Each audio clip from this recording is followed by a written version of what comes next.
Penguins often appear amusing to us, waddling clumsily, sliding on their bellies, or standing together as if holding a serious discussion.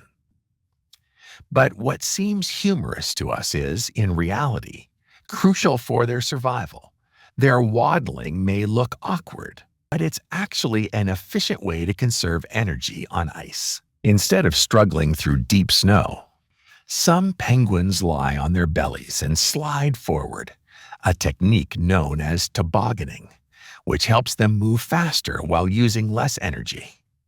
The so-called penguin conference, where groups of juveniles appear to be gathering for a meeting, is actually a survival strategy.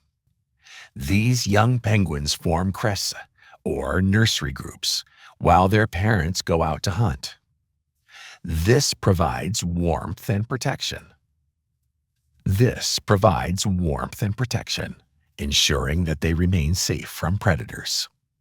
Disputes between penguins, such as two birds appearing to argue loudly while others observe, are not just random fights. These encounters often determine social hierarchy, defend territory, or settle disputes over mates. Even their wing movements, which might seem like a funny dance, are a form of nonverbal communication, helping them regulate body temperature and express emotions like excitement or dominance. While their behavior may remind us of human interactions, every movement serves a purpose. Penguins are not just entertaining to watch. They are highly adaptable survival experts who rely on strong social bonds and cooperation to thrive in one of the harshest environments on Earth.